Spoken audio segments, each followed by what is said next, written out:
So you got to work backwards. Oh, right? man. If I know it's all math. 60 days means from seed to full maturity. To scrunch. Itty bitty. Yeah, she would do. Prior? Charred broccoli would be a good name for a band. Why do we always go towards food? We're very food motivated. Yeah. Do you think we're allowed to have a fire in here if we don't tell anybody? Welcome back to the Helpful Gardeners podcast, but we're well into summer and we're around that time of the year where things are starting to become available for harvest. So you might already be harvesting your lettuces or some of your vegetables. Yep.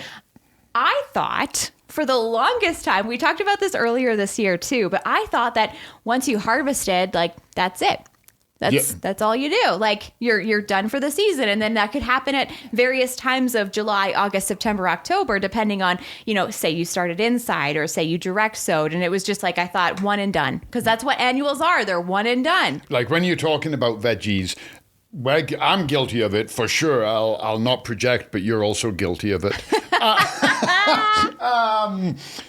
But it's way more fun to talk about tomatoes and hot peppers and like the big giant ones, and people recognize them immediately. Yeah, right? And they're the gift that keeps on giving. Yeah. So you say, we're going to talk about tomatoes. People are like, oh, tomatoes, right? They're the best seller. But then we start overlooking, the backbone of the garden, the leafy greens, the radishes, the herbs. And we tend to really focus on those big hitters, and a lot of them are one and done. Yeah. You can stagger them a little bit depending on when you start your seeds, how much room you've got, et cetera, et cetera. But yeah, for the most part, those ones are one and done. The rest of them, not at all. No. Okay. So how do we even start looking at succession planting? Because it can be a kind of a big subject. Either, like you were saying, you can start them at different intervals. So you start them like a week after, and then that would have been done sort of towards the earlier part of the spring. Oh, yeah. But I'm really interested in learning about how, say, for example, you harvested all your lettuce and you're like, there's still so much time in the season. Can you just direct sow more and have enough time to harvest more? The principle is the same, but the game changes a little bit. Okay. Like you said, right? So you say you want to grow tomatoes, and what happens to me all the time, because I never get around to it. I have done it a couple of times, but mostly not. I start all my seeds at the same time. Okay. And then I got no tomatoes, and then, hey, presto, I got nothing but tomatoes. Yeah. Now, I have started some early. Last year, I did that cherry tomato ridiculously early. So if you're doing your tomatoes, you might want to start some in February, some in March, maybe some in April, depending on what you think, how long the season's going to be. But when you get to your lettuce, your arugula, your radishes, you can plant them direct from seed into the ground in the summer. But the problem is when the seeds come out, it can sometimes be so hot, they do what they call bolting. Oh. Yeah. So your seedling comes out and then it starts getting the sun and it's like boom, boom, boom, boom, boom. And it gets up and it's too big and it's really not usable. So you have to keep it, like, if I was going to do it, don't go full sun. Okay. Try and find that shadier area, because a lot of the succession plants will do better in the shade. Oh gosh, but like, say you didn't plan for that, because say you started the season and then you made your plan, your garden plan. You were like, okay, my tomatoes are going to go here, my radish is going to go here, I'm going to do some broccoli. But then you're like, now you're at that point of succession. Now you're going to have this entire row of radishes that you now have to find a new space in your yard to grow radishes. And now you have this empty space. So is there anything you can even put in that space? Yeah, so you can absolutely do your seeds there. Yeah. Absolutely. And the other trick, what I do a lot with succession planting, is I plant in pots. Oh, okay. Yeah, so they might not go directly in the garden. Yeah. I might put them in the pots. Get some shade cloth. Yeah. Oh, that's a good idea. Yeah. Just help them not get... It's basically, you've got this tiny little seedling. So think about how much we baby our seedlings. Yeah. So in the spring, when we're sowing them, we put them out, or we put them inside. It's very temperature controlled. It's a light, but it's not ridiculously hot and powerful. And away they go. And then we put them outside, and it's 35 degrees full sun for 12 hours. The little seeds like, holy. So, and not everything bolts. I should say that chard and lettuce can definitely bolt. Kale is pretty good. And spinach, I cannot remember off the top of my head, is more variety dependent. I've had some spinach bolt where it was useless. I've had other spinach do good. But chard for sure can bolt. Just try and cover it with some shade cloth. That's such a smart idea. Yeah. I feel like shade cloth is one of those tools that a lot of gardeners don't pick up because they don't really understand the benefits of it. But I mean, we have it in our houseplant department. And I love that you can also use it to protect those tender seedlings and use that valuable real estate in your backyard. It's such a good idea. Nobody comes and they're like, hey, how do I get extra shade? Yeah. Right? Like, yeah, if you want extra shade when you're having supper, you buy an umbrella. Easy. Yeah. But nobody's like, you know what? My garden is too sunny. Yeah. I want it all shade. So shade cloth is like this unsung hero. Well, isn't it funny how my first thought process was I have to go into my yard to find shade, but you can create your own shade? Yeah. And it works. It works so well. It stops the plant stressing. You can use shade cloth. So a little bit off course, but kind of on topic. You and I have talked about how people's planters, and this feels like a good time to bring this up anyway. People's planters, they plant them, they put in their flowers, whatever. But then, end of July throughout August, they're not really doing much. And people go, I guess it's done. Yeah. A lot of times they're stressed from the amount of heat and sun. Mm-hmm. And they just kind of go dormant. It's one of the reasons why they say keep an eye out for pollinators during the summer, because a lot of plants don't produce. It's too hot. All they're doing is growing. They've just got so much energy, and they're like, okay, it's borderline a state of dormancy. Yeah. And the plants aren't putting out the prolific blooms. So you've really got to make sure that they're getting watered, fertilized, or during the heat of the day from, noon until 2:30, if it hails or if we think there's a frost, we run out there frantically and we're throwing blankets everywhere and we're jury rigging things. Yeah. And we're like 38 degrees, 12 hours of sun. Nah, they're fine. So shade cloth can be a benefit to all of your plants, not just your tender seedlings. Yeah. Even your planters, just give them a little breather. Mm-hmm. Like, you have to remember a plant can't turn off photosynthesis. Right. It doesn't get to be like, no, I'm full, I'm done eating. If there is light shining on it, it is going to try and photosynthesize. It gets very tired. Mm-hmm. So give them a break. Get them in the shade. Get them cooled down. Mm-hmm. Spraying water on them is not going to cool them down enough. You want to actually get them out of the light so they're like, catch their breath, and then you're like, now go eat again. Yeah. And produce for you. Yep. And looking at all of the things that you have here, like you were mentioning leafy greens, we've got radishes here. And even though, because I remember, towards the beginning of this year, you were talking about how it was so strange to you that when you go to places like Montreal, you have plants in the greenhouses until like October, and you can be constantly purchasing. But, out here in the West, at least in Alberta, it might be different for BC, but it's different for BC.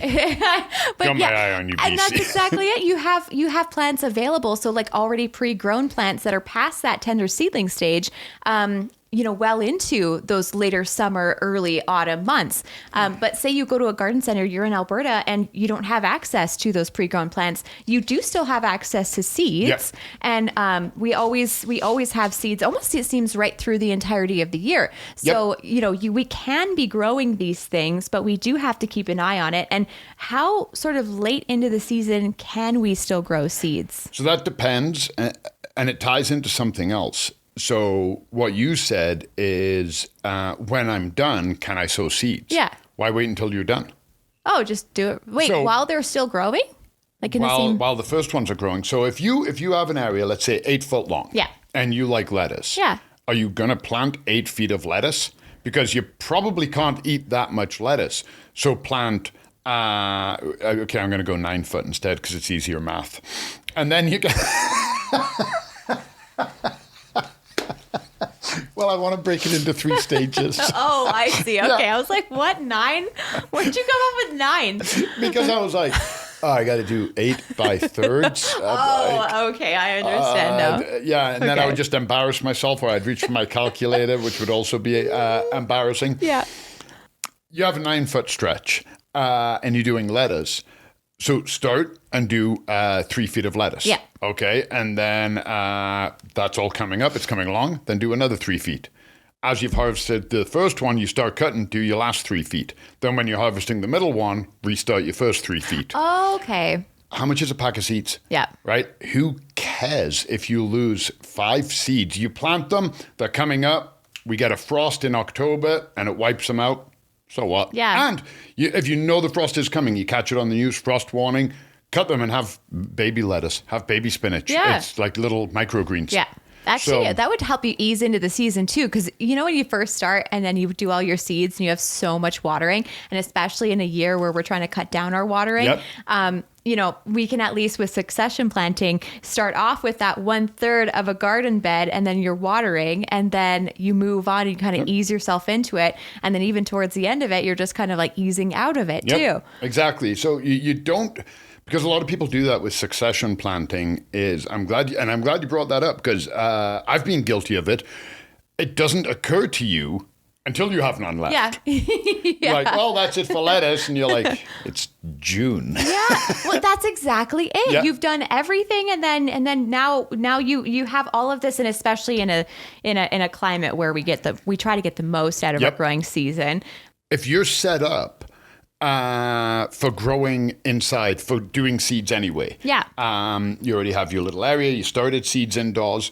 You can start the seeds that you're going to plant in June indoors. Unless they're on your dining room kitchen table. Yeah, whatever. Some people have more plants than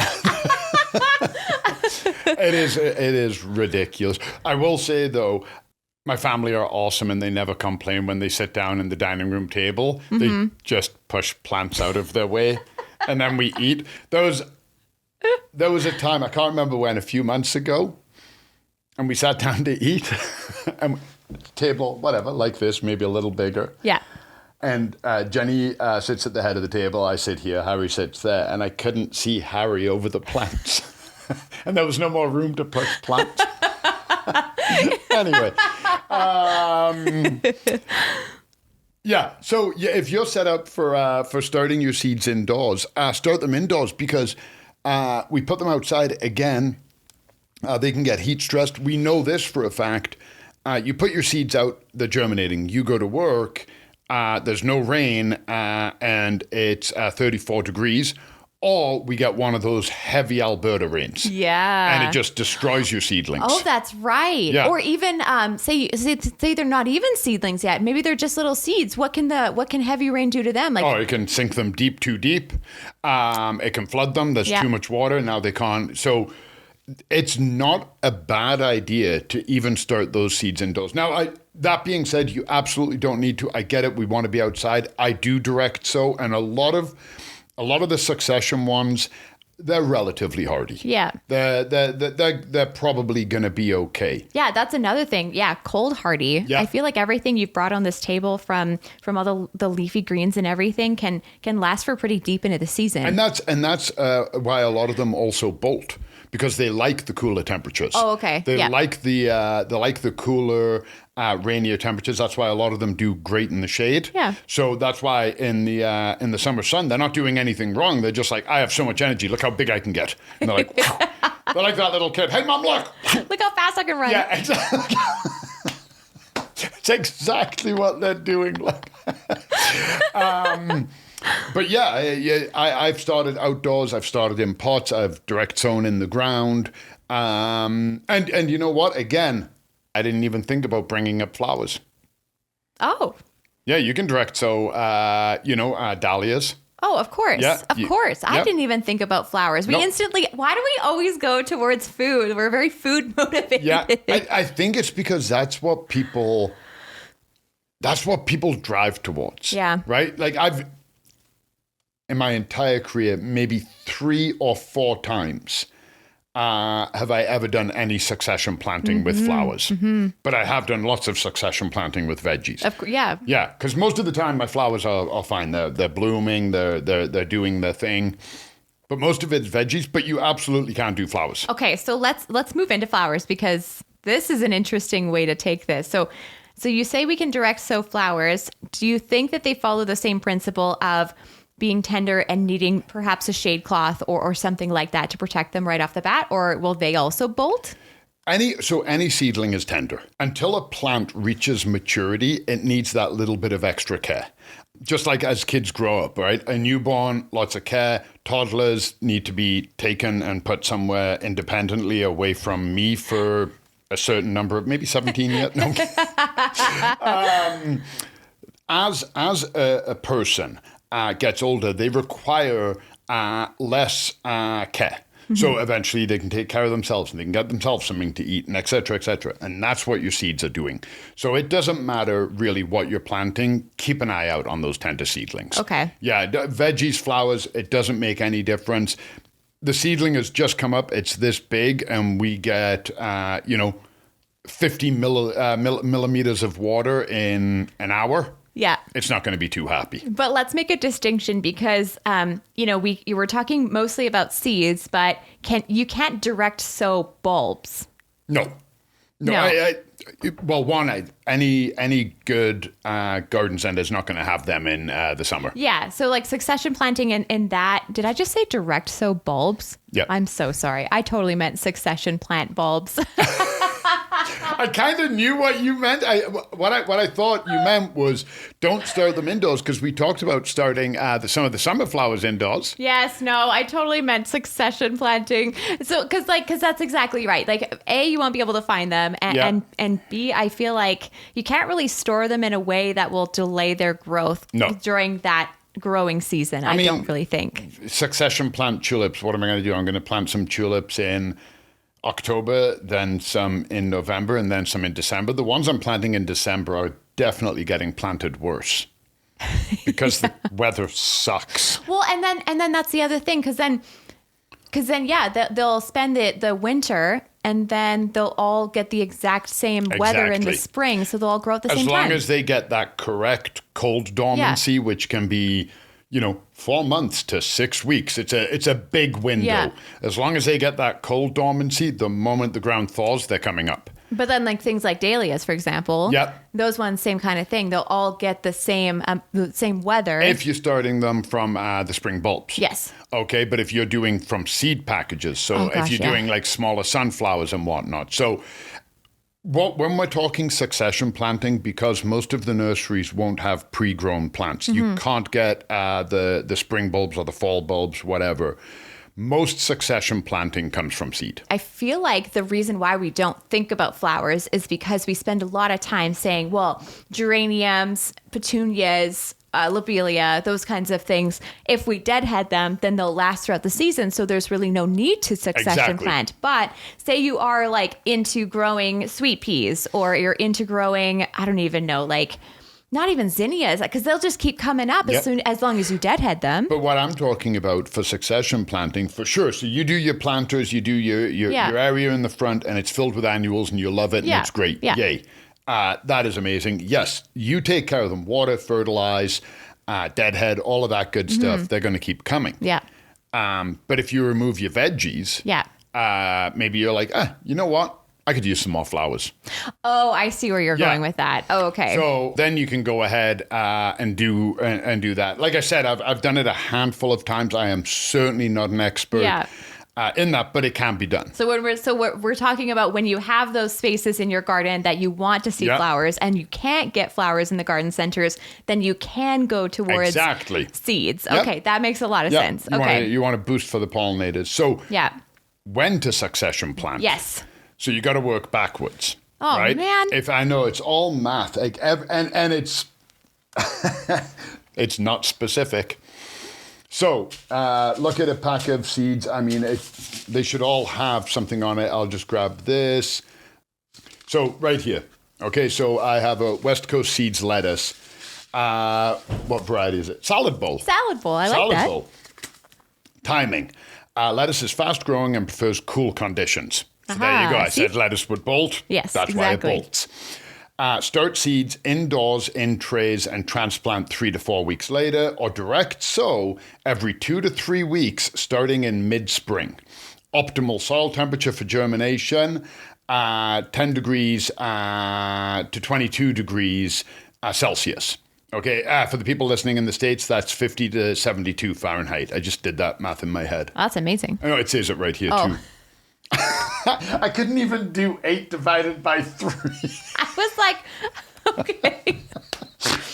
Choosy mathematician. Yeah, exactly. 8 divided by 3. I got another 10 to 20 Celsius and Fahrenheit. Be like, I believe that's around Although, 50. as a gardener, that makes sense. Yeah. But yeah, my math is not my strong suit. So basically, work backwards.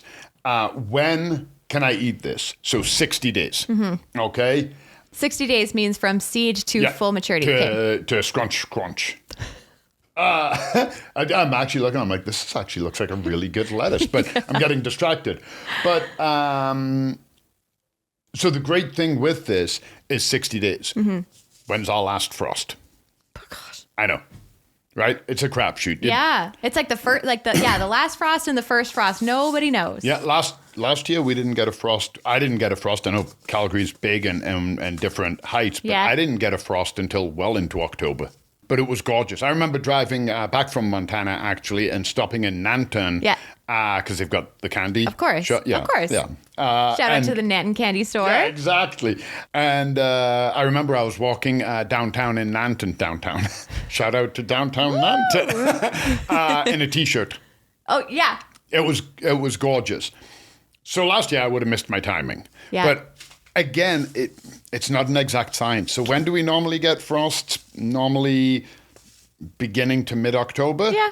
So say mid-October, go 2 months away from that. Okay. So October 15th, September, August 15th be the last time. The last time. Yeah. And so it's, and then you work from August 15th and then you go every 2 weeks from there and then you kind of like divide up your garden bed. Okay. So you go from, when did I start? August 15th is the last time I can go. Where's my middle ground? I want 3 succession plantings. This is what I'm going to do. This is how much lettuce I need, and you build accordingly. I love that. So instead of at the beginning of the season doing an entire row of lettuce and then feeling pressured to eat everything or find things to do with it at the same time, then you can divide up your garden bed and then make it a little bit easier. That kind of makes it more fun too. Yep. And then you get to plant throughout the season. And you've got things to look forward to. Yeah. But yeah, keep an eye on it because, like I said, lettuce is notorious for bolting. I believe, will it say it on Swiss chard? Chard is moderate, optimal soil temperature, same thing. It tends to bolt in summer, but the optimal soil temperature for germination, 10 degrees Celsius to 30 degrees Celsius. All right, Swiss chard, make your mind up. So look at the variety that you have. And also, can we also talk about leaving one of your plantings to go to flower for pollinators? Because you remember how you were saying that towards the end of the season, because you can't get a lot of flowers and say your annuals have started to die off, and then the pollinators are struggling to find a little bit of food, then maybe you can let some of these go to flower. We were literally talking on our seed starting mini series about what some of these things look like when they go to flower, and they can be just as beautiful. Yeah, I've talked about this before, and I certainly never regret it, letting a broccoli go to flower. Exactly. It was a beautiful head of broccoli. Would have been delicious because I ate the rest of it, and the rest of it was delicious. Well, as delicious as broccoli can be. It's not an Oreo. Delicious. I mean, that's nutritious. Yeah, there you go. There we go. Let's go with that. I'm totally overselling broccoli. Sorry, do we have any broccoli? No. Okay. They're not here to listen. Yeah, exactly. Broccoli sucks. Let's be honest. I love broccoli. Really? Do you eat broccoli raw or do you dip it in ranch and melt cheese on it and cover it? No, not to cheese, but I do ranch and I also sometimes do mayo. So broccoli is a good way of getting delicious stuff into your mouth. As I said, nutrition. Okay, you're right. You don't take an Oreo and be like, I need to stick this in something to make it better. You're like, oh, nom, nom, nom, nom. I will eat. The only thing that makes an Oreo better is a second Oreo. You know what's really good? Side quest. When you're going camping, put like a piece of broccoli on like those marshmallow skewers and then you roast it up. What? Are you serious? I love charred broccoli. It just gives it like a little more of a taste. It's like when you put them in the air fryer. Charred broccoli would be a good name for a band.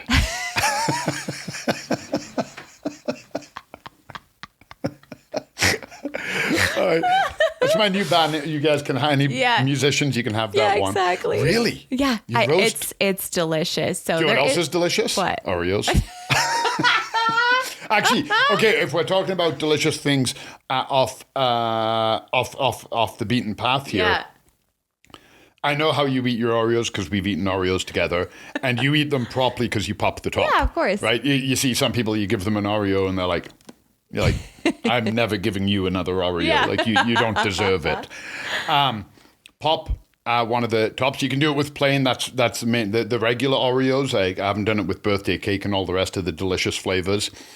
But substitute that with a Ritz cracker and then eat the whole thing. See, that's so wild to me. But it's chocolate and salty and buttery and okay, I could see that. Okay, you know what? On the podcast, one of these weeks we're gonna have to do that. Maybe on the Halloween special, we'll do like a treat. Do you think we're allowed to have a fire in here legally? No. Do you think we're allowed to have a fire in here if we don't tell anybody? No. Oh, you're no fun. No, because we're on a podcast. That's okay. They're not gonna rat on us. I'll bring in a little blowtorch and we'll do charred broccoli. Okay. We have gone way off track. We were talking about flowering broccoli. In my defense, though, I did call broccoli delicious, and I wanted to clarify the situation. No, you said broccoli was not delicious. No, but I said originally it was delicious. Oh, okay. The other broccoli was good. I did eat it. I did make it. I'm not a huge... I like broccoli because it's healthy. Yeah. But I totally just let one head go to flour. I was going to harvest it, and I said, no, you know what? I've never seen a broccoli flower. Yeah. I let it go. It was awesome. Yeah. It was awesome. So, yeah, throw these in. Leave them for the pollinators. At the end of the ev, you're like, I really could not look at another lettuce. Yeah. Just let them go. You see, and that's the thing. Like, so often when we're gardening, we almost feel like we're in the passenger seat because of the weather. We're always trying to, adapt to whatever the weather and the growing season will give to us. But succession planting and letting some of your plants go to flower puts you in the driver's seat a little bit, makes your garden more intentional for the growing season. So doing things like that's really cool. And I love that you have all these different options and that you get to enjoy vegetables throughout the season. And I'll finish with this. Yep. If they bolt, yes. Okay, so say you put out your chard or your lettuce, and it bolts on you. You try the shade cloth, you do everything you're meant to do, and it does not work. Okay, just leave it. Just leave it, unless you desperately need that area to try again. In which case, of course, dig it out. Yeah. But if you have another area behind it, you're like, oh, it's a bit too hot. I'll try again later on. See what I can get. Leave them, because even though they bolt and they're not really suitable for us to eat because the flavor profile changes, they will still flower. Yeah. They will still flower. So that's the ones you can use for flowering. So even if you try it without the intent of it flowering and it bolts, just leave it. And can you harvest those seeds? Yeah, absolutely. I've never done it. I've done it with tomatoes. Absolutely. I've done it with peppers. I've never ever done it. They've bolted on me and I've let them flower. Yeah, or maybe that's the destination for your third succession planting, is that you're going to be making them all go to flower so that you can collect the seeds and then you never have to buy seeds. Well, I talked about this woman before that we used to landscape for back in Montreal, and she was zero professional training, and she let everything at the end of the year go to seed. We weren't allowed to deadhead her flowers. We weren't allowed in her veggie garden. And she would go through, gather all of the seeds. And I think I mentioned this before, her runner beans. And she always used to give us stuff. She was so generous. She'd grow our tomatoes for us because she knew how busy we were. And her runner beans were the same beans that her great-grandfather had planted. No way. Yeah, and they just kept saving the beans off the plants and just planting and replanting, and they'd been passed down. She brought them with her from England. Did you collect the seeds, or did she collect the seeds? She collected them. Oh, she collected all the seeds? Yeah, so she was an older woman, so she couldn't be out. She used to love gardening. Yeah. But she couldn't get out and cut the grass and weed and prune and deadhead anymore. Yeah. So we took care of all of that, and then she would come out, we'd roll up, she would see the truck, and she'd come out, and we're talking September, and she'd be like, don't deadhead anything.